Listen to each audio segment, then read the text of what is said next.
오늘은 마태복음 5장 27절에서 37절까지 말씀입니다. 또 간음하지 말라 하였다는 것을 너희가 들었으나 나는 너희에게 이르노니 음욕을 품고 여자를 보는 자마다 마음에 이미 간음하였느니라. 만일 내 오른눈이 너로 실족하게 하거든 빼어 내버리라. 내 백체 중 하나가 없어지고 온몸이 지옥에 던져지지 않는 것이 유익하며 또한 만일 내 오른손이 너로 실족하게 하거든 찍어내 버리라. 내 백체 중 하나가 없어지고 온몸이 지옥에 던져지지 않는 것이 유익하니라. 또 일러스되 누구든지 아내를 버리려거든 이혼 증서를 줄 것이라 하였으나 나는 너희에게 이르노니 누구든지 음행한 이유 없이 아내를 버리면 이는 그로 간음하게 하며 또 누구든지 버림받은 여자에게 장가드는 자도 간음함이니라. 또 옛사람에게 말한 바 헌 맹세를 하지 말고 내 맹세한 것을 주께 지키라 하였다는 것을 너희가 들었으나 나는 너희에게 이르노니 도무지 맹세하지 말지니 하늘로도 하지 말라. 이는 하나님의 보좌이며 땅으로도 하지 말라. 이는 하나님의 발등상이며 예루살렘으로도 하지 말라. 이는 큰 임금의 성이며 내 머리로도 하지 말라. 이는 내가 한터록도 희고 검게 할 수 없음이라. 오직 너희 말은 옳다 옳다 아니라 아니라 하라. 이에서 지나는 것은 악으로부터 나느니라. 아멘. 어제에 이어서 예수님께서 계속 말씀하고 계시는데 간음하지 말라 하였다는 것, 그것을 너희가 이미 들었다. 그것은 율법에 나와 있는 것이지요. 십계명에 있는 것입니다. 그런데 예수님께서는 뭐라고 말씀하십니까? 음욕을 품고 여자를 보는 자마다 이미 간음하였다.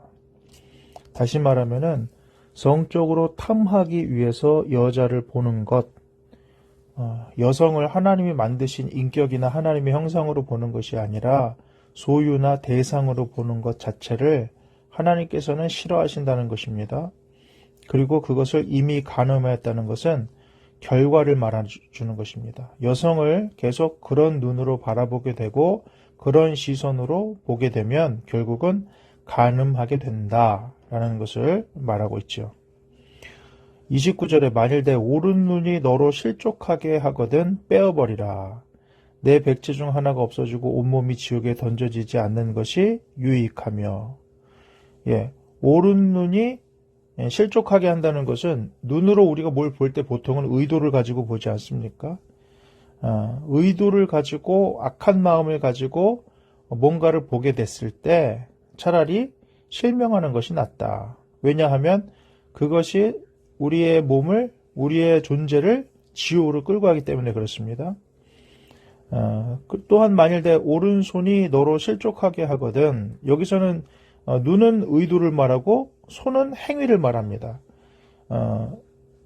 어떤 행동을 통해서 우리가 실족하게 되면, 여기서 실족한다는 말은 이제 스칸달리조라는 단어인데요. 하나님과 관계가 끊어지는 상태를 비유적으로 표현한 겁니다. 결국은 온몸이 지옥에 던져지지 않는 것이 유익하다. 오른손을 잘라버리는 게. 그렇게 얘기하는 겁니다. 그러니까 어떤 의도나 행위가 우리를 하나님과의 관계를 끊어버리는 대로 이끌어 간다면 오히려 그것을 제거하는 것이 더 나을 정도로 그 이야기를 하는 것입니다. 예수님께서. 결국은 율법은 기본적으로 딱 드러나는 행동 윤리만 강조할 수 있죠.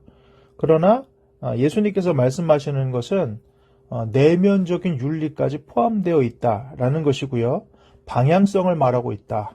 그리고 마치 종교개혁자들이 말했던 것처럼 코람데오, 중심을 보시는 하나님 앞에 살아가는 모습을 이야기해주고 있는 것입니다. 자, 그 다음에 일러스되 누구든지 아내를 버리려거든 이혼 증서를 줄 것이라 하였으나, 이것은 신명기 24장의 모세의 이야기입니다. 그런데 나는 너희에게 이르노니 음행한 이유 없이 아내를 버리면, 음행한 어떤 법적 책임을 제외하고 아내를 버리면, 그런 얘기입니다. 그로 간음하게 하며 누구든지 버림받은 여자에게 장가드는 자도 간음함이니라. 이렇게 예수님께서는 말씀하고 있습니다. 음행을 하면은 거기에 따른 법적인 책임을 지지 않습니까? 그게 바로 이제 이혼이라는 거죠. 그거 외에 여자를 버리게 되면 간음하게 만든다. 또 뭐 이렇게 얘기하는 겁니다. 33절 또 옛사람에게 말한 바 헛맹세를 하지 말고 내 맹세한 것을 주께 지키라 하였다는 것을 너희가 들었으나 나는 너희에게 도무지 말하노니 도무지 맹세하지 말지니 이는 하늘로도 하지 말라 하나님의 보좌다. 땅으로도 하지 말라 하나님의 발등상이다. 예루살렘으로도 하지 말라 큰 임금의 성이다. 내 머리로도 하지 말라 내가 한토록도 희고 검게 할 수 없다. 이렇게 말합니다. 그래서 옳다 아니라 이렇게만 하라는 거예요. 자, 이것이 그렇게 어려운 문제는 아닙니다만은 그 당시에 1세기에 그 당시에 보통은 사람들이 맹세나 서원을 비슷한 것으로 보았습니다. 그리고는 어떤 것은 지켜도 되고 어떤 것은 또 안 지킬 수도 있지 뭐 이런 거예요. 그러니까 지금 우리식으로 하면 거짓말이 있는데 하얀 거짓말도 좀 있지 않냐 뭐 이런 의미가 있었던 것 같아요. 그러니까 경중이 있잖아요. 죄를 져도 살인에 해당하고 사형에 해당하는 죄가 있는 반면에 뭐 잡범 같은 죄도 있지 않습니까? 그러니까 맹세나 이런 부분에 있어서도 그렇게 등급을 나누어서 어떤 것은 지켜도 되고 안 지켜도 되고 이렇게 했다는 것이죠. 그래서 예수님께서 하시는 말씀은 옳다 아니라 이건 무슨 말입니까? 그 이야기를 할 때 사람들이 결국은 진실만을 말하게 되는 것이고 결국은 세상 사람들로부터 신뢰를 얻게 되는 것이죠. 그런데 맹세를 했다가 농담이야 이 정도는 안 지켜도 돼 이렇게 하면 결국은 신뢰도를 떨어뜨리게 되는 것이죠.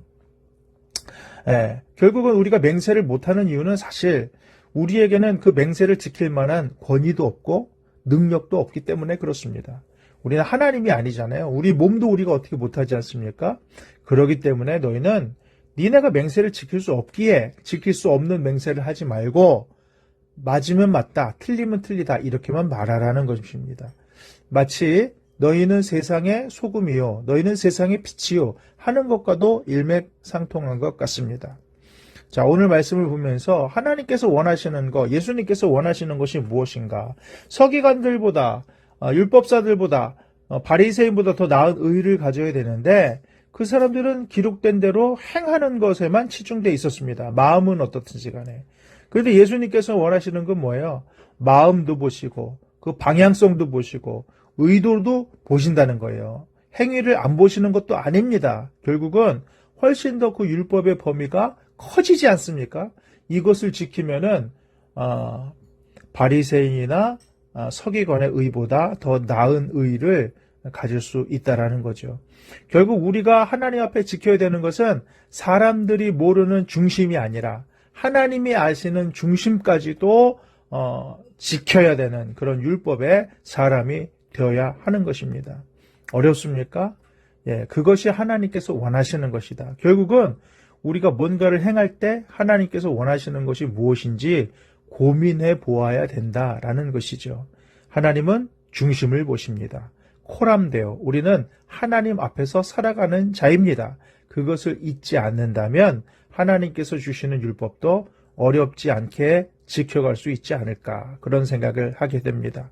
오늘도 코람데오 하나님 앞에서 하나님께서 주시는 하나님께서 그저 억지로 허용하시는 뜻이 아닌 인간이 완악하기 때문에 억지로 이혼증서 써줘서 이혼하게 만드는 그런 허용하시는 뜻에 머무는 것이 아니라 하나님께서 기뻐하시는 그런 마음의 법을 따라서 갈 수 있는 저와 여러분 되시기를 주님의 이름으로 축복합니다. 아멘.